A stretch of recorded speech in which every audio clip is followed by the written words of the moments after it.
Before we jump into this wild story, drop a comment and let me know, where in the world are you tuning in from?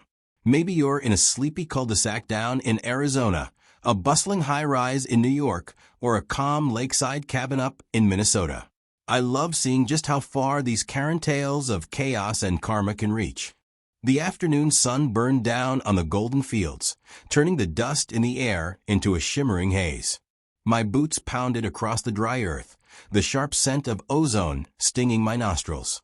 Ahead of me, the unmistakable sound of metal biting through copper echoed. A harsh, grinding snap followed by a fizzing crackle. Patricia Rollins stood there, framed against the weathered wooden utility pole like some deranged monument to arrogance. Her blonde curls caught the light, haloing a face set in self-righteous determination. Both hands gripped the long red handles of a pair of industrial bolt cutters. She was mid-squeeze, and the live power line hissed in protest. The wire gave way with a final ugly pop, sending a spray of bright sparks to the dirt below. The smell of burning insulation hit me just as my own shout tore free. "Patricia, what the hell are you doing?" She turned her head slowly, her smirk widening like a predator who'd cornered its prey. "Oh, Ethan," she said, as if we were two neighbors catching up over coffee. "Finally decided to come out and face the music? That's a live line." My voice cracked, a mix of rage and disbelief. "You could kill yourself. Hell, you could burn down half the county." She shrugged, the bolt cutters still hanging from her hands. "Some risks are worth taking when you're protecting the neighborhood. You were warned." I stared at her, momentarily lost in the sheer absurdity of what I was seeing. My farm, the place my father had poured 40 years into, was going dark before my eyes, not because of a storm or an accident, but because a woman who lived 3 streets away decided my existence didn't fit her definition of beauty. 2 weeks earlier, I wouldn't have believed she was capable of this. Back then, I was standing on my porch, sipping coffee, the sunrise painting the barn in soft gold. That's when the first envelope arrived. Cream-colored paper, thick and pretentious, with the HOA crest embossed at the top. I wasn't in their HOA. My land sat just outside the boundary. But the letter still read like a verdict. "Your property's current state is negatively impacting community property values. We request that you make the necessary changes to align with our community's visual guidelines." Necessary changes, it turned out, meant repainting my barn from red to a neutral beige, removing my windmill, and, this one made me laugh, relocating my cows out of public view. I crumpled the letter and tossed it in the kitchen drawer with the unpaid junk mail. The next day, Patricia herself arrived, dragging her sister Cheryl along like some overdressed entourage. Patricia wore a navy dress patterned with gaudy flowers and a wide-brimmed straw hat, the kind of thing you'd expect at a horse race. Cheryl matched her, only in pink, both of them fanning themselves with the same HOA crest-emblazoned pamphlets. "Ethan Walker." Patricia's voice was honey laced with vinegar. "We're here on behalf of the community." I leaned against the porch railing, crossing my arms. "I'm not in your community." She gave a slow, pitying smile, the kind you give a child who insists 2 + 2 is 5. The line between what's technically within HOA jurisdiction and what affects our property values is porous. Cheryl chimed in. "Your barn is a bit of an eyesore. And the smell," she wrinkled her nose theatrically, despite the faint breeze carrying only the scent of fresh hay. "Ladies, I've got a farm to run," I said. "Unless you're here to buy milk or eggs, I suggest you head back to wherever beige barns are a thrill." That was my first mistake, thinking they'd take the hint and leave. The harassment started small. Notices tucked into my mailbox, each citing a different violation. HOA members knocking on my door with polite but pointed reminders about our standards. Patricia cornering my customers at the weekend farmers market, telling them my dairy wasn't inspected, which was a lie. One night, a trash bag full of rotten vegetables appeared in my driveway. I told myself it was random, but when it happened again, same spot, same smell, I knew better. I tried the direct approach. Sat through one of their HOA meetings in a stuffy rec center room, under buzzing fluorescent lights.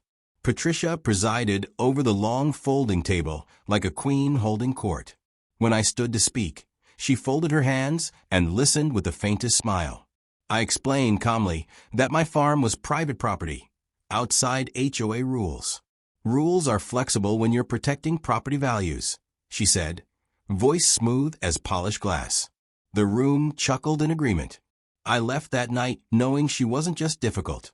She was dangerous in the way people get when they think they're untouchable. Days passed without incident, until the morning everything changed. I'd been in the barn, stacking bales, when the air went still in a way that prickled the skin.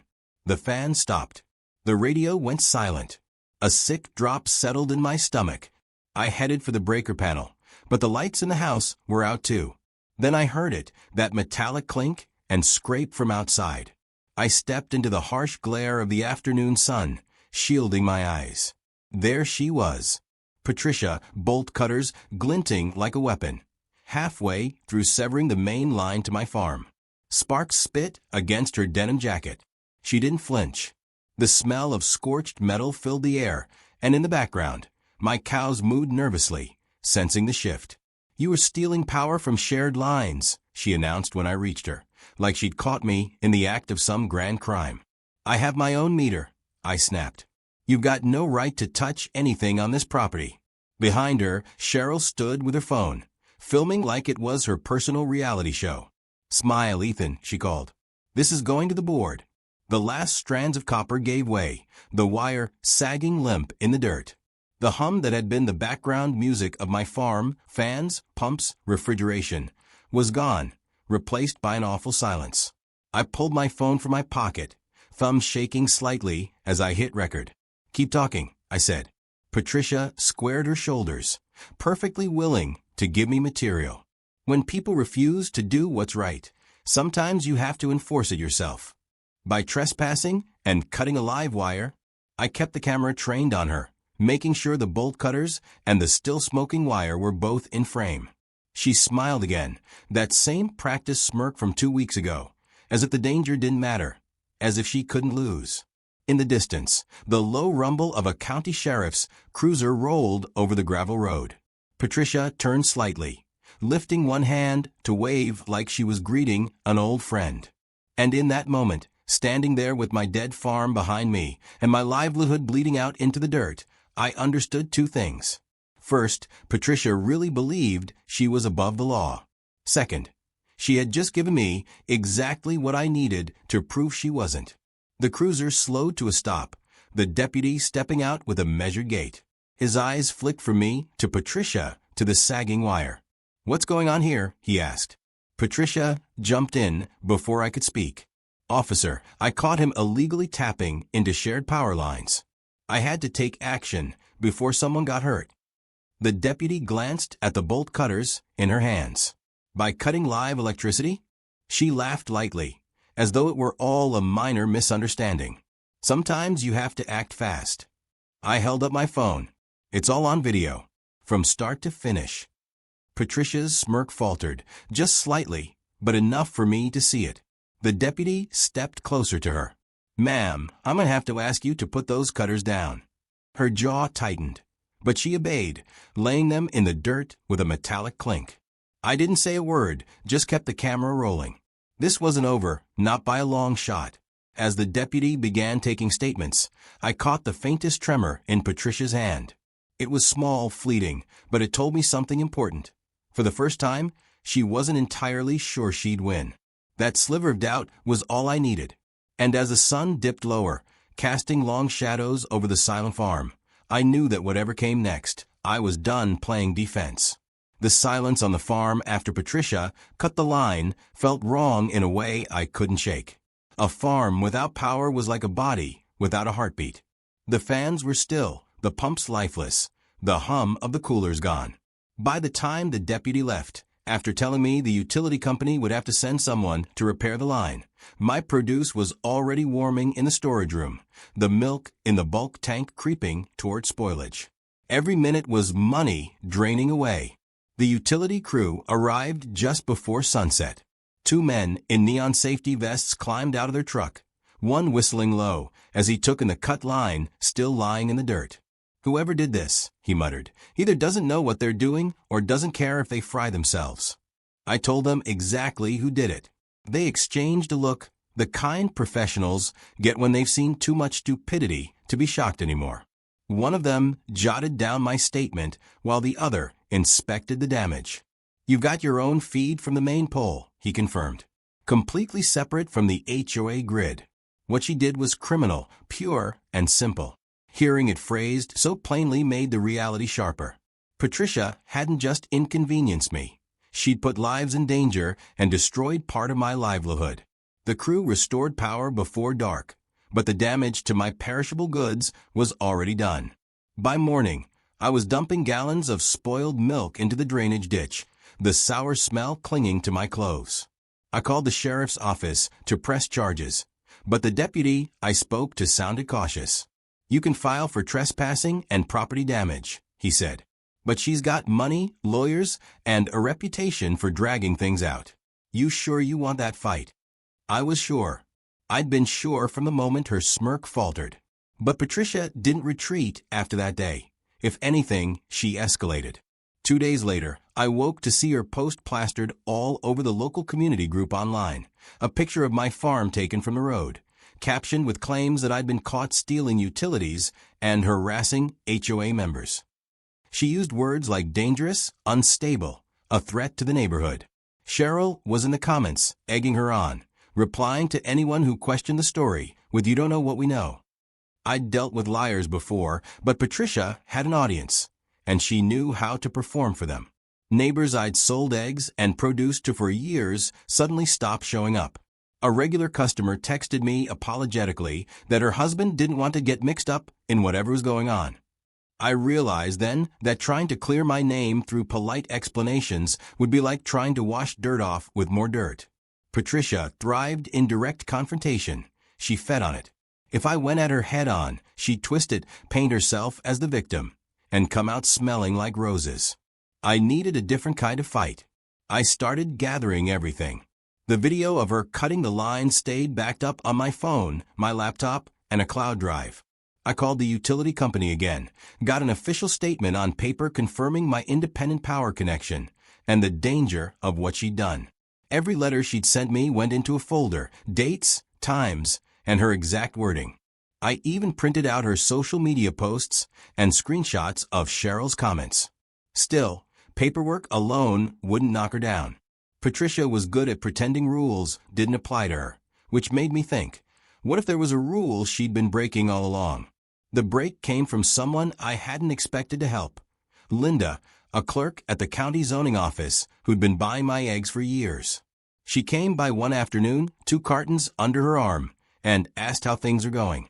I told her the whole story.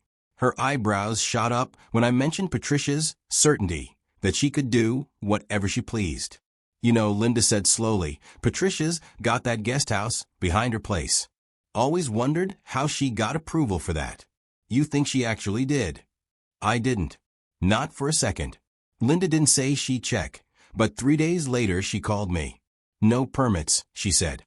"Not for the build, not for the utilities, not for the rental license.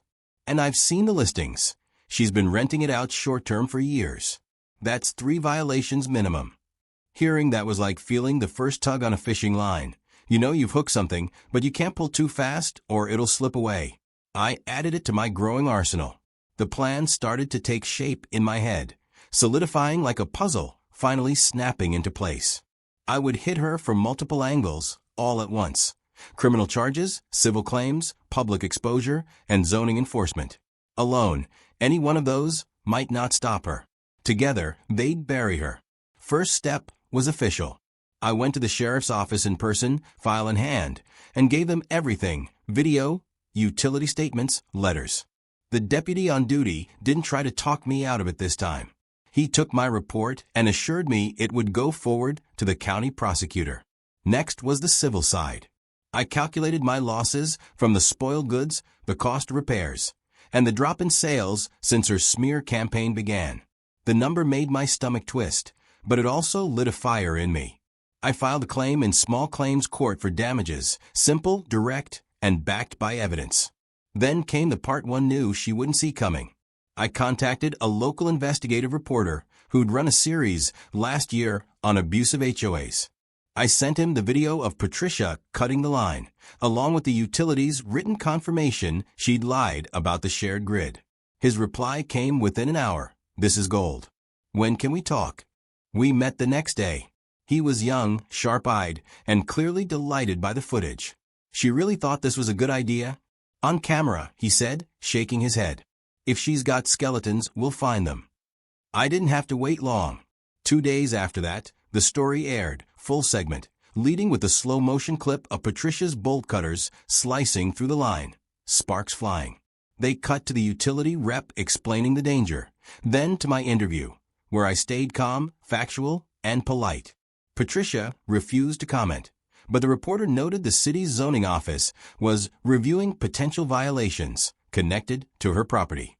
The reaction online was immediate. My video, posted with the caption, "When HOA presidents enforce rules that don't exist," exploded.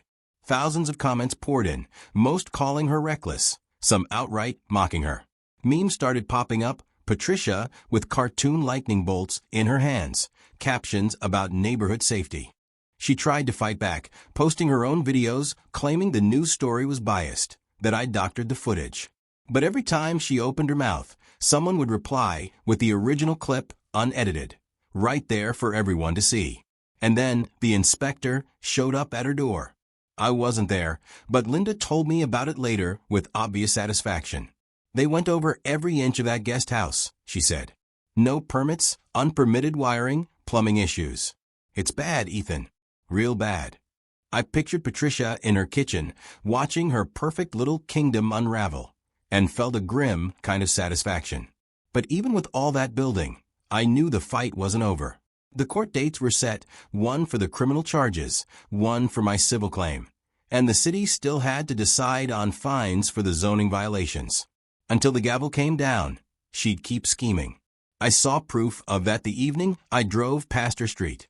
She was out front with Cheryl, talking to a man in a suit I didn't recognize. They stopped talking when my truck rolled by. Patricia's eyes tracked me the whole way, her smile returning, thin and deliberate, like she was reminding me she still had moves left to play. It didn't scare me. If anything, it sharpened my focus. I'd already shifted from defense to offense. I wasn't going to stop now. The sky that night was bruised purple, the first stars just starting to push through, and the hum of my newly repaired lines was steady in the background when I pulled into the driveway. I climbed out of the truck, looking over the quiet fields, the cows calm again under the soft glow from the barn. Patricia thought she could control the story. She thought she could bully me into disappearing. But she'd made one mistake too many, and I was about to make sure the whole county saw it. The courthouse smelled faintly of old paper and floor polish, the kind of scent that clung to buildings where grudges were given form and weight. I sat at the plaintiff's table, my file neatly stacked, every piece of evidence exactly where it needed to be. Across the aisle, Patricia rolled her shoulders like a boxer loosening up before a fight. She'd traded her denim jacket for a green floral blouse, the same shade she'd been wearing in the viral footage, and paired it with a smug, unshakable smile. Cheryl sat beside her, clutching a binder thick with who knows what, eyes darting between me and the judge's bench. The bailiff's voice rang out, calling the case. The courtroom quieted. The judge, a sharp-eyed woman with a no-nonsense demeanor, scanned the docket before looking up. "Mr. Walker, Ms. Rollins," she said. "Let's get to it." Patricia's attorney, a tall man with a polished grin, stood first. He spun a story about concerned citizens, about quick decisions made in the name of safety, about my supposed history of disregard for community well-being. Patricia sat with her hands folded, nodding in the right places, as if the words were her own polished thoughts. When my turn came, I didn't bother with speeches. I handed the clerk a flash drive, and the video played on the courtroom screen. The first frame froze on Patricia mid-squeeze, bolt cutters biting into the wire, sparks leaping. The room went utterly still except for the faint hum from the speakers. Then the audio rolled, my voice shouting, her voice answering, calm and defiant. We let it play twice, once at normal speed, One slowed down, so every shower of sparks glowed like fireflies. I heard someone in the back exhale sharply. The judge's pen stopped moving. The utility company's representative took the stand next. He was blunt, explaining that the line was entirely mine, legally installed, and completely separate from the HOA's grid. If she'd cut it while the current was at peak load, she could have electrocuted herself instantly, he said, or started a fire that would have spread through the field before anyone could respond. Patricia shifted in her seat, smoothing her blouse. Cheryl whispered something that didn't seem to comfort her. Then came the city inspector. He'd brought photos of Patricia's guest house, taken just days earlier. They showed unfinished wiring, improperly installed plumbing, no visible permits. These are violations of multiple zoning codes, he said, his voice steady. The fines are steep, and they've been accruing for years. The defense tried to object, but the judge allowed it, noting that it spoke to credibility and pattern of behavior. When the closing arguments ended, the judge didn't take long. She laid it out plainly. Patricia had trespassed, caused property damage, engaged in reckless endangerment, and operated an unpermitted structure in violation of city ordinances. The ruling came like the crack of a gavel before it even fell. Ms. Rollins, the judge said, you are ordered to pay Mr. Walker $15,000 in damages for his losses, in addition to $25,000 in fines for your code violations. You will also complete 100 hours of community service. Failure to comply will result in further legal action. The number hung in the air, $40,000. Patricia's mouth opened, but no sound came. Cheryl's face flushed deep red. The gavel struck wood, and it was over. Outside, the heat hit like a wall. The courthouse steps crowded, with people drifting toward the parking lot. The reporter from the first story was there with his cameraman. He caught my eye, lifted a microphone. Ethan, care to comment? I kept my voice even. I'm just glad the truth came out. Patricia emerged moments later, Cheryl at her side. Microphones thrust toward her, questions about the fines, about the video, about the unpermitted guest house. Her smile was gone, replaced with a brittle glare. She shoved past them, muttering about bias and fake farmers, the words tumbling over each other in a barely controlled hiss. I didn't follow her. I had no reason to. Back on the farm, the air felt lighter.